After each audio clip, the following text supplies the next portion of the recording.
இந்த நாய்க்குட்டி இந்த உலகத்துல வாழும்போது ரொம்பவே நல்ல விஷயங்கள்லாம் செஞ்சு இறந்து போயிருந்ததுனால இந்த கடவுளும் அந்த நாய்க்குட்டிக்கு இன்னொரு வாய்ப்பும் கொடுக்குறாரு.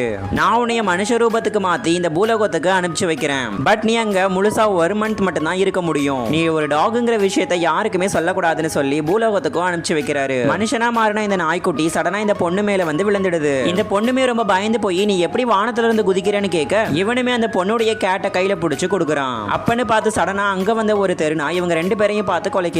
பட் இந்த பையனுமே தன்னுடைய டாக் லாங்குவேஜை யூஸ் பண்ணி அந்த நாய்க்குட்டியை கம்யூனிகேட் பண்ணிக்கிறான். இதனால அந்த நாய்க்குட்டி இவன் கிட்ட குழந்தை மாதிரி பழக ஆரம்பிச்சிடுது. இந்த பொண்ணுமே இவனுடைய இந்த கேரக்டர் எல்லாம் பார்த்துட்டு அவனை வீட்டுக்குமே கூட்டிட்டு போறா. நான் உன்னை என் கம்பெனில வேலைக்கு சேர்த்துக்கிறேன். இந்த மாதிரி தொலைஞ்சு போன பெட்ஸ் எல்லாத்தையும் கம்யூனிகேட் பண்ணி அவங்க எல்லாத்தையும் கண்டுபிடிச்சு அவங்க ஓனர் கிட்ட கொண்டு போய் சேர்க்கணும் அப்படின்னு சொல்றா. இவனுக்குமே அந்த பொண்ணுடைய வீட்டுல எல்லா இடமும் தெரியுங்கிறதுனால இவன் வழக்கமா போய் இருக்கிற சோஃபால போய் படுத்துக்கிட்டு அவனுடைய பொம்மையை வச்சு விளையாடிட்டு இருக்கிறான். இந்த பொண்ணுமே மிட் நைட்ல ஏதோ சவுண்ட் கேக்குதுன்னு சொல்லி வெளியில வந்து பார்க்க இவளுடைய நாய்க்குட்டி எப்படி விளையாடுமோ அது மாதிரியே இவன் ஹால்ல நின்று குதிச்சு குதிச்சு விளையாடிட்டு இருக்கிறான். கொஞ்ச நேரத்திலேயே இவங்களுடைய பக்கத்து வீட்டுக்காரங்களும் வந்து கதவை தட்டி உங்க வீட்டுல நீங்க திரும்பவும் நாய்க்குட்டியை வளர்க்க ஆரம்பிச்சிட்டீங்களா, அந்த நாய்க்குட்டியோடைய சவுண்டுனால எங்களால தூங்கவே முடியலன்னு சொல்லி கம்ப்ளைண்டும் பண்றாங்க.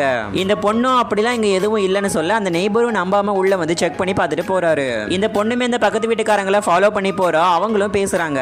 ஆக்சுவலா பல மாசங்களுக்கு முன்னாடி இந்த பொண்ணுடைய வீட்டுல வளர்ந்த நாய்க்குட்டியை இவங்க தான் திருடுத்தனமா கடத்திட்டு போய் கொன்னு புதைச்சிருக்கும் செய்வாங்க. இந்த விஷயம் எல்லாத்தையுமே கேள்விப்பட்டு இந்த பொண்ணு தேம்பி தேம்பி அழுதுகிட்டு இருக்கா. அவங்களுக்கு எப்படியாச்சும் நல்ல ஒரு ரிவெஞ்சை கத்து கொடுக்கணும்னு முடிவு பண்றா.